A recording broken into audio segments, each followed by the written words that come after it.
सावधान! कंगाली से पहले घर में नज़र आने लगते हैं ये 5 संकेत। अपने परिवार में खुशी, संपन्नता और समृद्धि बनी रहे, ये हर कोई चाहता है।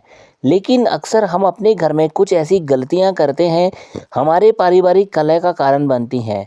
यूँ तो घर के बड़े बुजुर्ग अक्सर इन बातों को समझाते हैं, लेकिन फिर भी ऐसे कई संकेत हैं जिन्हें हम बार-बार अनदेखा करते हैं। हमारे देश में कई ऐसे विद्वान हुए हैं जिन्होंने जीवन के हर पहलू पर खुलकर अपने विचार रखे हैं। ऐसे ही विद्वान रहे हैं आचार्य चाणक्य, जिनकी चाणक्य नीति आज भी युवाओं के लिए जीवन के कई रहस्य उजागर करती है। जीवन का शायद ही कोई ऐसा पहलू हो जिस पर आचार्य ने अपनी नीतियों के जरिए प्रकाश न डाला हो। चाणक्य ने अपनी नीतियों में बताया है कि यदि किसी परिवार या व्यक्ति पर आर्थिक संकट आने वाला होता है तो क्या संकेत देखने को मिलते हैं। क्या है चाणक्य नीति? चाणक्य नीति एक प्राचीन भारतीय ग्रंथ है जिसमें राजनीति, अर्थशास्त्र और नैतिकता से संबंधित उपदेश और नीतियां हैं। ये ग्रंथ चाणक्य, जिन्हें विष्णुगुप्त के नाम से भी जाना जाता है, ने लिखा गया था। चाणक्य एक महान राजनीतिज्ञ, अर्थशास्त्री और विद्वान थे, जिन्होंने चंद्रगुप्त मौर्य के शासनकाल में महत्वपूर्ण भूमिका निभाई थी। कांच का टूटना। ज्योतिष विद्या के साथ साथ चाणक्य नीति में भी इस बात का जिक्र किया गया है कि कांच का बार बार टूटना आने वाली विपत्ति का संकेत होता है। वैसे तो कांच टूट जाता है, ये एक आम घटना है, लेकिन अगर बार बार कांच टूट रहा है तो ये शुभ संकेत नहीं है। चाणक्य नीति के अनुसार घर में बार बार कांच का टूटना आने वाले समय में आर्थिक तंगी का संकेत देता है। आचार्य चाणक्य के मुताबिक घर में कांच का टूटा फूटा कोई भी सामान नहीं रखना चाहिए।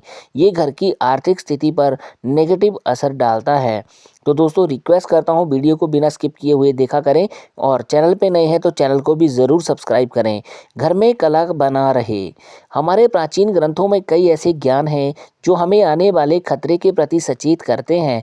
जैसे जिस घर में हमेशा लड़ाई झगड़े का माहौल होता है, उस घर में लक्ष्मी कभी नहीं टिकती है। सिर्फ चाणक्य नीति में ही नहीं, बल्कि हमारे धार्मिक ग्रंथों में भी इस बात का जिक्र है। अगर किसी घर में अचानक से लड़ाई झगड़ा अधिक होने लगे, बात बात पर घर के सदस्य एक दूसरे से नाराज होने लगें, छोटी छोटी बातों पर घर में क्लेश का माहौल हो जाए, तो ये इस बात का संकेत है कि घर पर आर्थिक विपदा आने वाली है। घर में सुख और समृद्धि बनाए रखने के लिए घर के माहौल को खुशनुमा बनाए रखना बहुत ज़रूरी है। बड़ों का हो अपमान। आचार्य चाणक्य के अनुसार जिस घर में बड़े बुजुर्गों का सम्मान ना हो या वो खुश ना रहें, तो समझ जाएं कि ये आने वाली आर्थिक संकट की निशानी है। बुजुर्गों का आशीर्वाद हमेशा ही घर में उन्नति लाता है, लेकिन जिस घर में बूढ़े बुजुर्गों या बड़ों का सम्मान नहीं किया जाता है, बात बात पर उन्हें अपमानित किया जाता है, उनका सेवा सत्कार नहीं किया जाता है, उस घर में लक्ष्मी जी कभी निवास नहीं करती हैं। तो दोस्तों, बिल्कुल ध्यान से सुनते रहना। ना लगे भक्ति में मन। जिस घर में नियमित रूप से पूजा पाठ होता है, उस घर में पॉजिटिव एनर्जी रहती है और घर का माहौल खुशनुमा रहने लगता है। घर में पूजा पाठ हो तो एक सकारात्मक ऊर्जा बनी रहती है, लेकिन इसके उलट अगर आपका मन पूजा पाठ से हट रहा है या पूजा पाठ करने का मन ना हो, तो उस घर में आर्थिक संकट बना ही रहता है। मुरझा जाए तुलसी का पौधा। तुलसी के पौधे का सनातन धर्म में बहुत ही महत्व है। घर के आंगन में तुलसी फले फूले, इससे ज़्यादा अच्छी बात क्या है। लेकिन अगर सुख और समृद्धि का प्रतीक तुलसी का पौधा अचानक से सूखने लग जाए, तो ये आने वाले आर्थिक संकट की तरफ इशारा करता है।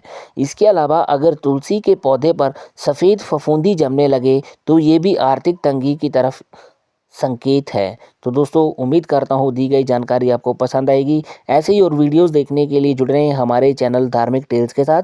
मिलता हूँ एक और नई वीडियो के साथ, तब तक के लिए सभी दोस्तों को जय माता दी।